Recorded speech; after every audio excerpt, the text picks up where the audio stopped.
I am the greatest.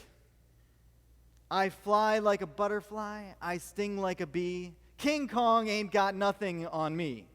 Or as one man said, I'm the best. I'm the most brutal and vicious and my ruthless champion that ever been. There's no one can stop me. Lennox is the conqueror. No, I'm Alexander. No, Alexander. I'm the best ever. There never been anyone as ruthless. I'm Son Liston. I'm Jack Dempsey. No one like me. I'm the cloth. No one can match me. My style is impetuous. My defense is impregnable. I'm ferocious. I want your heart. I want to eat your children. What? I want to eat your children? Does anyone know, by the way, who said all this? Mike Tyson said all this. I want to eat your children? This is just a side note. It's nothing to do with the sermon at all, but I just got to mention. What is with Mike Tyson and eating people? I mean, it's not just one time. He wants to eat people's children. When Evander Holyfield was boxing him, he bit his ear twice. He also bit another boxer. I don't know if you know this. There was in a pre-fight conference, there was a brawl that cut out. And all of a sudden, the boxer who was supposed to fight Mike Tyson felt someone biting his leg, and he looked down, and Mike Tyson was there biting. Like, the guy practiced punching all day long, and then he's biting people? It's not your most efficient tool. I don't know, maybe it's like, you hear the rumors of the shark that once they get a taste for human flesh, nothing else will do. Like, Mike Tyson is the human equivalent of that. After he got a bite of Evander Holyfield, he tasted something he liked. You bite everybody from then on, But it's true. When we get heated and aggressive, we say the dumbest things ever. And when I say we, I really mean men. We say the dumbest thing ever. Like, I'm gonna beat you up. I'm gonna cut your heart out with a spoon, and then I'm gonna season it with pepper and paprika and eat it with fava beans. It's like, what? Why are we eating? Like, what is that? There was this one guy who was a wrestler, and he's a really great guy, and he's a motivational speaker. His name is Nate Carr. And he was sharing this story one time where he was just starting in the sport of wrestling. But he has like 2,000 brothers. It's like ridiculous, the Carr family, and they all wrestle, and they're all 10, 2,000. It's a similar number. They have a lot of guys, and they all are tough, and they're all very good. But this guy just started wrestling. Well, his brother, that was about the same size as him, was on the Olympic team. So he let his brother borrow his Olympic team singlet. So he gets to wear the singlet like he's from the Olympic team. So he goes to the tournament. He's going to wrestle a bunch of guys. And before he even gets to his first match, he hears people start talking. Like, it just whispers, like, oh, man, you can see the guy's singlet? Oh, my gosh, is that real? Is he really part of the Olympic team? I think so. His last name's Carr. Carr, I know the Carr wrestlers, then. They're tough. They're really tough. And so he's like, kind of like, oh, yeah, we are tough. Yeah, that's great. And even though it's not even something true, like he wasn't even part of the Olympic team, that rumor has power. All of a sudden, his first match comes up. His first match, he's getting ready. The whistle blows. He just touches the guy. He just reaches out and touches the guy. The guy collapses. He's like, oh no, I can't handle this. And just immediately onto the floor, Nate Carr pins him. He's like, all right, yeah, that's right. I'm so tough. I'm so good. Nobody's got anything on me. Like, I'm the man. I'm the man. And he hears more and more rumors start. Like, oh, man, did you see his first match? He just touched the guy, and the guy crumbled. Like, you can't mess with Nate Carr. Nate Carr, he's invincible, Nate Carr. So he goes to the next match, same thing. He touches the guy. Guy falls apart. Just takes him down, pins him. And he's like, all right, yeah, this is the stuff. He gets all the way till the final match, first or second place. But right before the match, he hears the guy he's about to wrestle start talking. Nate Carr ain't nothing. Nate Carr, he's all hype. He's nothing. Nate Carr hears it. And he's all pumped up. Like, he's been, hearing how great he is all day. And everybody's been crumbling underneath him. Who is this guy to tell him he ain't nothing? So he walks up to him and he goes, I'll break your arm. Which, for those of you who don't know the rules of wrestling in the audience, not legal in the sport of wrestling. It's like, it's not I'm going to pin you or I'm going to tech you. It's I'm going to break your arm. This is the dumb things that guys say in that moment. So the match gets the match, and the whistle blows, and then what happens? The guy shoots in on Nate Carr, takes him down, puts him to his back, pins him, and when he gets up, he looks at Nate Carr and says, "Hey, nice singlet." Walks away. And Nate Carr, he shares that story to say, wrestle the body. Don't wrestle the name. Don't wrestle, who you think that guy is. Just, he's got 2 arms and 2 legs. The same principles apply to everybody with 2 arms and 2 legs, and you could do the same moves, they'll work. Now, I wrestled Nate Carr to test his theory. And I have to say, I am questioning the validity of it, because he has 2 arms and 2 legs, and the same principles did not apply. I've done those moves before, and they work. But on Nate Carr, his arms and his legs move much quicker than most people. They might only have 2 of each of them, but they're way stronger, and they move way faster. So, I'm questioning the theory. But what I see in that story is pride comes before the fall. Pride comes before the fall. Here this guy just started. Now, I wrestled, by the way, Nate, when he actually had been on the Olympic team, I believe. That's when I wrestled him. And I've done pretty well against some college champions. Olympic champions, there's a big gap between those guys. And I've been humbled by that experience.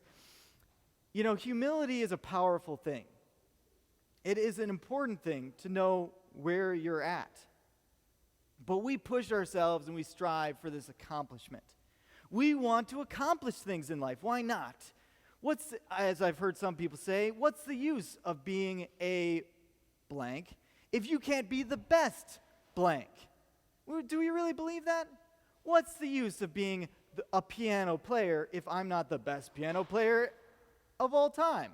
What's the use of trying to be a good human being and treat other people nice if I can't be the best human being that treats every human being the nicest?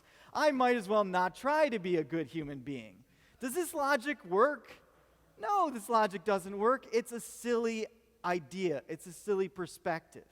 And I tell you, Mike Tyson, who accomplished a lot of things in his life, what did it do him? The most tragic and depressing day in most Olympians' life? The day after they finally win the gold.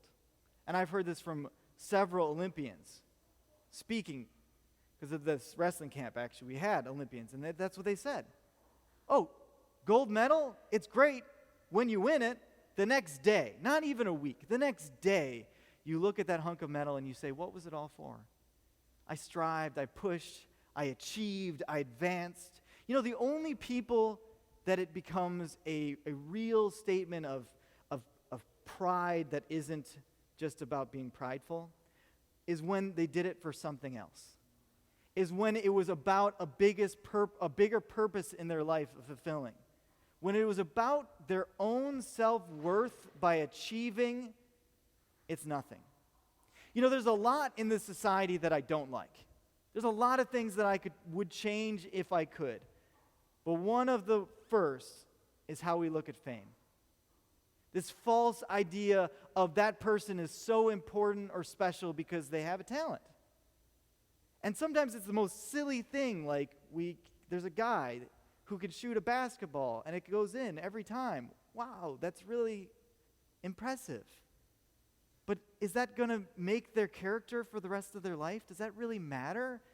When they die, is that a good thing that they can tell themselves? Like, hey, listen, I might have been a crummy father, but I could sink a 3 better than anybody else.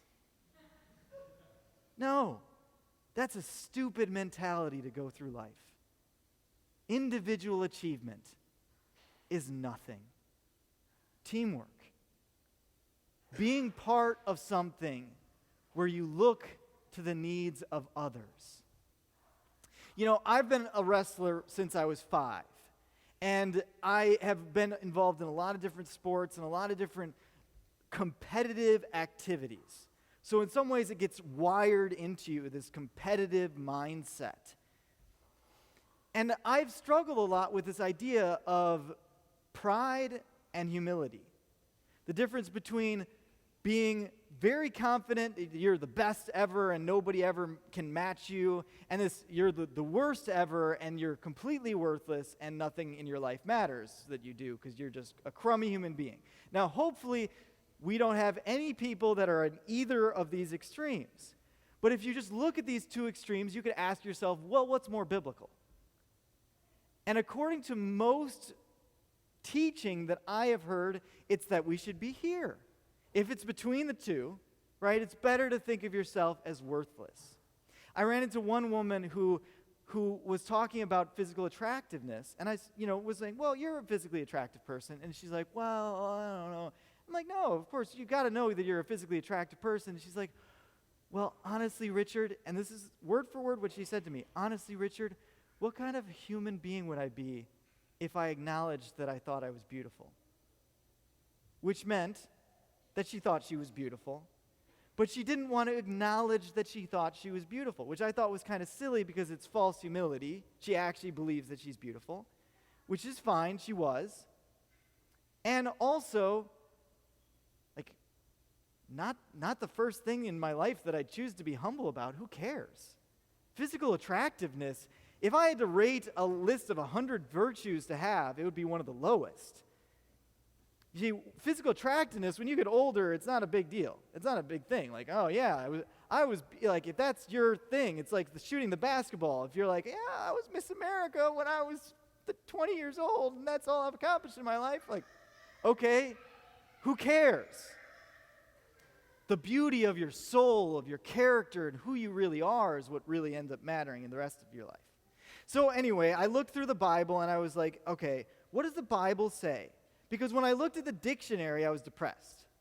The dictionary, every dictionary definition of humility, which is something that we should all strive for, right? That we know the Bible says we should be humble. It is always like, think bad about yourself, right? Think bad about who you are, and then you'll be humble. Well, I don't like that definition, all right? Sometimes I think bad about myself, but then I need a boost of self-confidence. That's a problem, not a virtue, right? So I looked at the Bible. So I'm going to read just a few different verses that come from different parts of the Bible about humility. 1, Ephesians 4, 2 through 4. Be completely humble and gentle. Be patient, bearing with one another in love. Make every effort to keep the unity of the Spirit through the bond of peace. There is one body and one Spirit, just as you were called to one hope when you were called. Philippians 2, 2 through 4. Then make my joy complete by being like-minded, having the same love, being one in spirit and one in mind.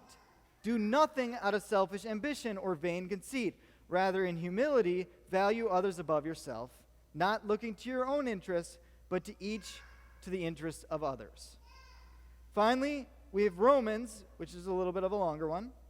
Romans 12, 4 through whenever I feel like stopping. For just as each of us has one body with many members, and these members do not have all the same function, so in Christ we, though many, form one body, and each member belongs to the others. We have different gifts according to the grace that has been given to each. If your gift is prophesying, then prophesy in accordance with your faith. If it is serving, then serve. If it is teaching, then teach. If it is to encourage, then encourage. If it is to give, give generously. If it is to lead, do it diligently. If it is to show mercy, do it cheerfully. Love must be sincere. Hate what is evil and cling to what is good. Be devoted to one another in love. Honor one another above yourselves. Never be lacking in zeal, but keep your faith. Keep your spiritual fervor, keep your spiritual fervor serving the Lord. Be joyful in hope, patient in affliction, faithful in prayer. Share with the Lord's people who are in need. Practice hospitality. Bless those who persecute you. Bless and do not curse. Rejoice those who rejoice and mourn with those who mourn. Live in harmony with one another. Do you notice the thread between those verses? What's common in when it's describing humility and what humility is according to the Bible? It's about being part of something. As C.S. Lewis says, if I can find this quote, humility is not thinking less of yourself, it's thinking of yourself less. Okay? So humility is not about I'm going to think of myself as a crummy human being and walk around like I'm a scumbag. That's not what humility is. That's not a good example of humility. Humility is not, I'm going to walk around as the greatest person. We got to switch our paradigm. I have a part to play. Now, sometimes we can over-focus on our part. And what happens if we're playing our part with machivo and loudness and proudness? What happens? Well, it takes away from the song. If we have a part to play, but we play it so loudly like it's the greatest part and nobody else has a part like our part, and our part is so fantastic, we walk around like the guy who thinks his right leg is great, but his left leg can't keep up, right? You ever notice that, by the way? I think it's funny because that is one of the walks that people do to, like, act tough. Like it's a... What? Right? That's not tough. You just look like you've got a disabled leg. That's what you look like. You don't look like you're tough. You look like you haven't figured out how to walk properly. I'm not scared to fight you. I can run away very easily. You can't keep up with that. But that's what happens when we have an over-focus on part of our body. And we're all sometimes guilty of this because we have the thing that we love, right? I could be over-focused on the sermon and take away from the worship, which is an incredible, important part of how people connect with God. Or John Peter could be overly focused on the worship and not focused on all the other elements of the service that we're putting on. And then you'd get that, walk, right? Because we're all part of a song. Now, I don't know how many of you know music theory, and Dan, I apologize because I didn't ask you ahead of time, but, I'm the pastor, so I can do whatever I want. So, I don't know how many of you know music theory, and don't get overly excited. I'm not going to do anything impressive here. But if I was to play you a note, right? Pretty impressive, right? Fancy, huh?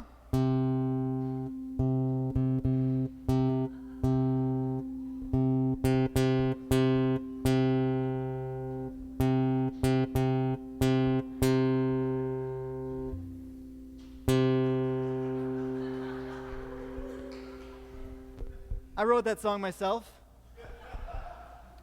Took me 3 hours.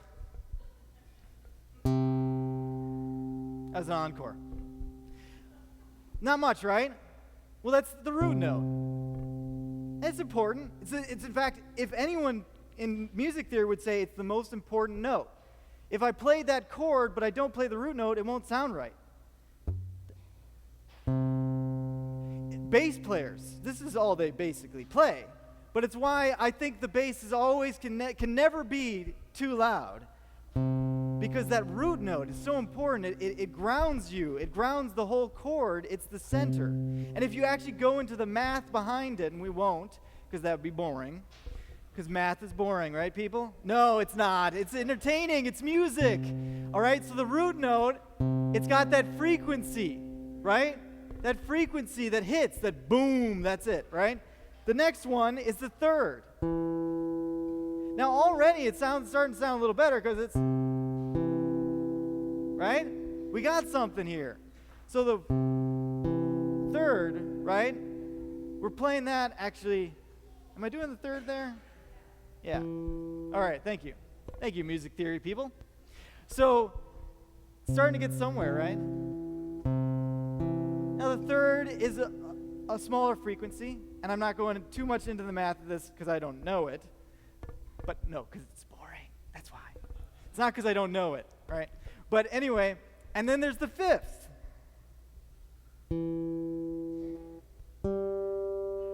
Right? Well, it's still just a note. But when I play it together,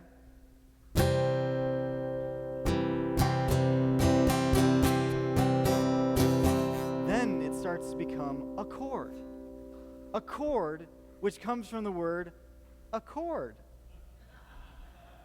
I looked that up beforehand to make sure it was right.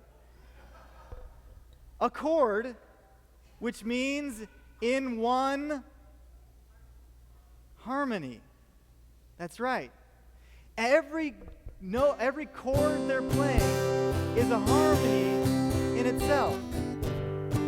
And And as they're going from one chord to another, even those chords that they choose don't end up being chords that don't fit into that harmony. Because then it sounds weird. But instead, if we keep it in that same key, we can all sing together and we can create beautiful music.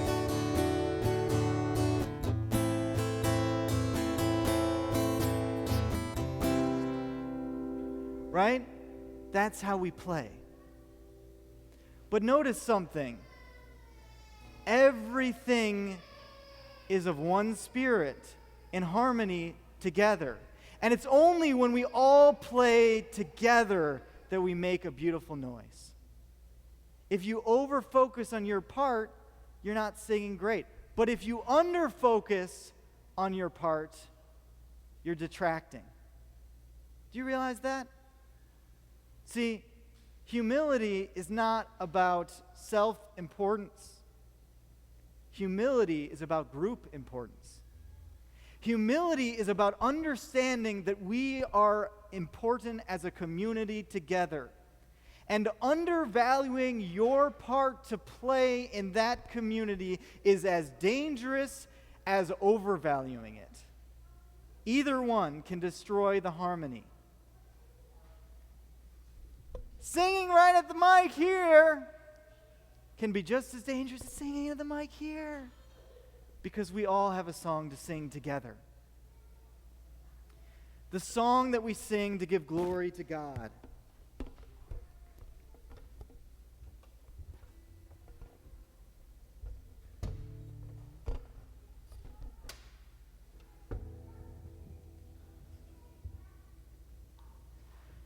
So I want to leave us with this. You're nothing. You are everything. In other languages, that makes a lot more sense, because there's a singular and a plural word, and they have, they're different words. So let me put it in a southern way. You, not much. Y'all are everything. Y'all are everything. Let's play together. Don't think about your part or what you didn't get or who you aren't or what other people can do that you can't do. Don't focus on what you don't have in your life but some other person have. We talked about that last week with the greener grass. People that were here remember what happens, how you get greener grass. Okay? You put poop on it. We don't want that, right? Let's just play our part. You all have an important part. You have an important message of who you are. And you know what's most beautiful in life? You know what's most attractive? Yeah, the macho stuff, it can be entertaining. We like to listen to Mike Tyson and laugh at him threatening to eat people's children. But you know, the person that really accomplishes things that last in life are the coaches. You know, I've had the privilege of watching my dad coach, and then seeing years after when the wrestlers that wrestled for him talk about their experience. I've heard very few stories, besides stories that we share for comedy, about their accomplishments in life, and they accomplished quite a bit. But instead, it was the difference the coach made in their life.